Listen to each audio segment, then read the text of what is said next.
તો ભાઈ જય માતાજી, હર હર મહાદેવ. કેમ છો બધા? મજામાં હશો? ઘણા દિવસ પછી પાછા આપણે ખેતર આવી જશે અને આ ખેતર આપણે દવા છાંટવાની છે. પપ તો તમે મારી પાછળ જોઈ જ શકતા હશો. અને આની અંદર છે ખાવાનું ને પાણી, એવું તો લઈ જ જવું પડે ને. આપણે આ ગાડી લઈને આવ્યા હતા. રસ્તો બહુ સારો થઈ ગયો છે અને ગાડી પોગી જાય એમ છે ઠેઠ સુધી. તો જઈએ હવે અને દવા છાંટી દઈએ, કેમ કે કપા ઘણો મોટો થઈ ગયો છે અને દવા છાંટવાની જરૂર છે. દવા છાંટી દઈએ એકવાર ને એકવાર ખાતર નાખી દઈએ એટલે કપા જોરદાર થઈ જાય. ને જો આ ગાડી મેકીને અહીંયા ગાડી મેકી અને અહીંથી પાછો રસ્તો ખરાબ છે એટલે ગાડી આપણે ત્યાં મેકી દીધી. ખોટા પડીએ ઉલમાંથી સૂલ થાય એના કરતાં ગાડી ત્યાં મેકી દેવી સારી. તો ચાલો મિત્રો આપણે દવા છાંટવા જઈએ. જો ભાઈ આ ટક ટક અવાજ આવે છે ને, એ ઝટકા મશીનનો છે. અમારું ઝટકા મશીન બહુ પાવરફુલ થઈ ગયું છે, કેમ કે રિપેરિંગ ને એવું બધું કરાવી નાખ્યું એટલે બહુ પાવરફુલ થઈ ગયું છે.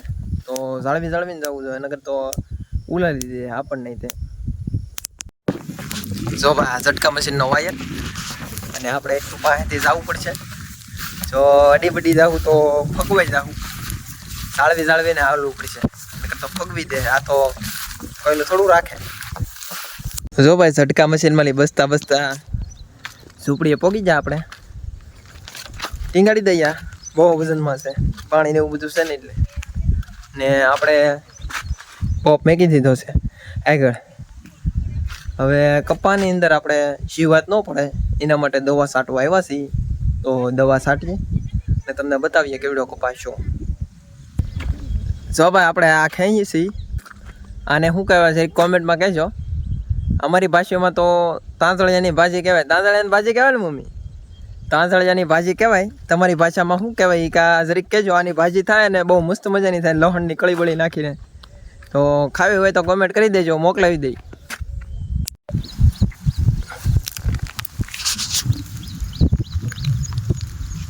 જો ભાઈ દવા છાંટવી હોય તો પહેલાં તો પાણીનો વ્યવસ્થા કરવી પડે. તો આપણે બાજુના ખેતરમાં છે ને પાણી ભરેલું છે, તો નાલી ભરીને ઓલા પણ પપ પીડ્યો ને ત્યાં લઈ જવાનું છે. અને આ બધું ભરવા માટે લઈને આવેલા છે, તો ભરી લઈએ. ભાઈ અહીંથી પાણી ભરવાનું છે આપણે, આ ડોલ, આ ડબ્બો અને આ તપેલીથી. ભાઈ પાણી આમ લઈ અને ઓલા પણ વેવીને લઈને જવાનું હોય.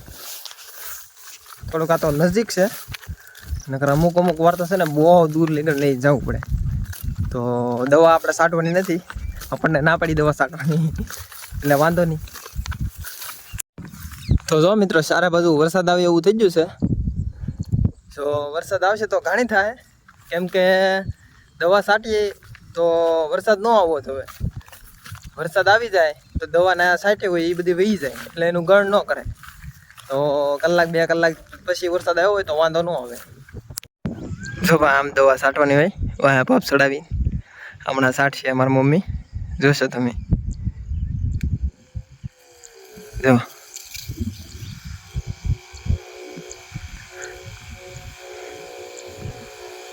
દવા આપણે જ છાંટવાની હતી, પણ મારી મમ્મી કહે તે તને ફાવશે નહીં, તું રહેવા દે એટલે આપણે છાંટી નથી, નકર આપણે જ છાંટી દેત.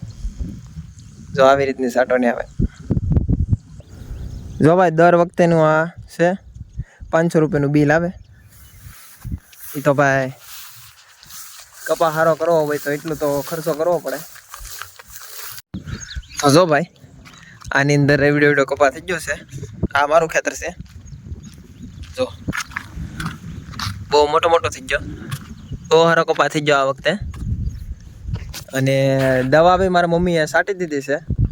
અને હવે આપણું ઉપર જવાનું છે, આપણા ઢોરામાં દવા છાંટી દઈ ન્યાય તે. અને જો આ અમારા કાકાનું ખેતર છે, ન્યાય જવો એવડો કપા થઈ ગયો, તમે જોઈ શકો છો તેમ. તો મતલબમાં ટોટલ અમારે તો બહુ સારો કપા થઈ ગયો છે, કેમ કે 10-12 દિવસનો વરસાદ નહીં આવ્યો ને એટલે બહુ સારું કામ કરી ગયું છે. નકર તો આ બધાની અંદર પાણી ભર્યું હોય. આ વખતે વરસાદ નહીં આવ્યો 10 દિવસનો, એમાં અમારે બહુ ફાયદો થઈ ગયો છે. પાણી બધું સુકાઈ ગયું અને કપા મોટો થઈ ગયો છે.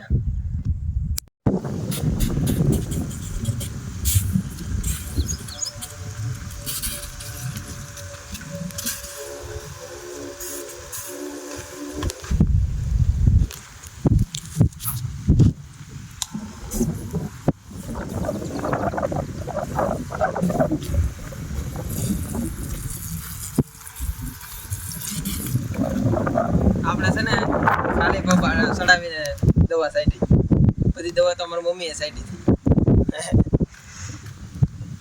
ઓલી બાજુના વિભાગ કરતા છે ને આ બાજુના વિભાગમાં છે ને કપા થોડો સારો છે, કેમ કે અહીંયા વરસાદ નહીં આવ્યો તો પાણી ભર્યું રહ્યું ને એમાં જોરદાર કપા થઈ ગયો છે. અને જો ઓલા વખતે ખૂટા નાખ્યા હતા ને, હા જો એના તાર બાર ને બધું બાંધી દીધું, એટલે હવે માલનો ઓછો થોડોક ઓછો થઈ ગયો એવું લાગે છે.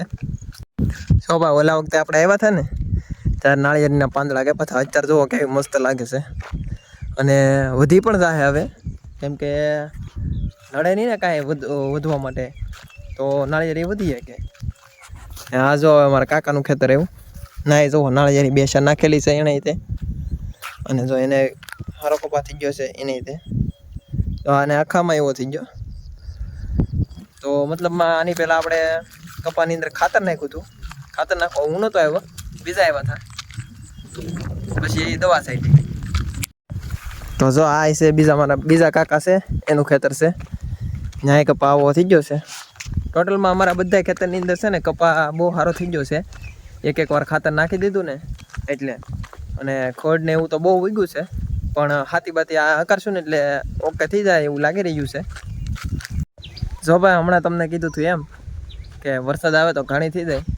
હા જો ઉપરવાસમાં આવ્યા ઢોરામાં ને વરસાદ પડી ગયો, એટલો બધો નહીં આવ્યો, ખાલી 4-5 સાટા આવીને એ જાય, એટલે પાછી દવા છાંટવાની ચાલુ કરી દીધી આપણે. જો ઉપરવાસમાં બી સારો કપા થઈ ગયો, બહુ મોટો મોટો જોઈ શકો છો તમે. અને અહીંયા બી દવા છાંટી દઈ એટલે થોડોક વધારે સારો થઈ જાય કપા. જો આપણે દવા ભલે ન છાંટી હોય પણ પોપ લઈને જઈ. હું કહું તમારું ચા પાણી પીને હવે નીકળી જવાનું છે અહીંથી, ઘરે જવાનું છે. ઘરે ખાઈ પીને બપોરે સૂઈ જવાનું છે. જો ભાઈ ઘડીકમાં તો વાવાઝોડું આવી ગયું છે, એટલા પવન આવી ગયો. જો ઘડીક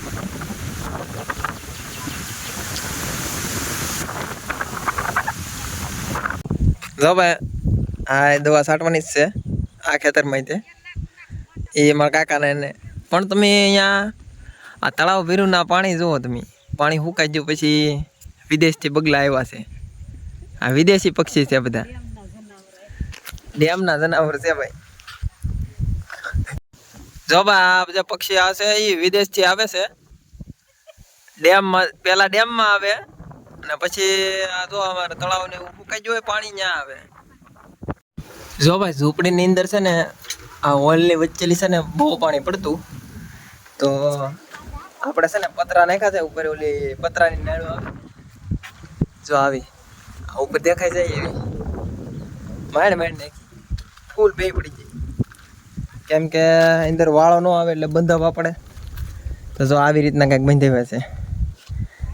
જો આ ઉપર આવી રીતના મેકા છે, તો પલ્લે નહીં લાકડું અંદર, અને ઝૂંપડીમાં વરસાદમાં બેસી જાય એવું રહે.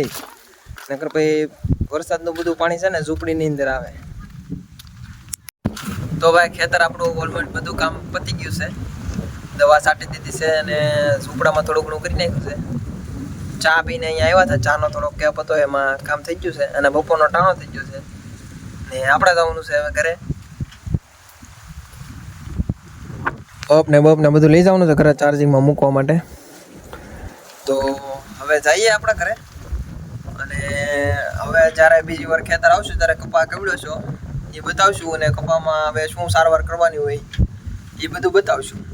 જો ભાઈ આપણે આપણું કામ પતાવી, ખેતર બધો સામાન લઈ લીધો છે અને હવે જવાનું છે ઘરે.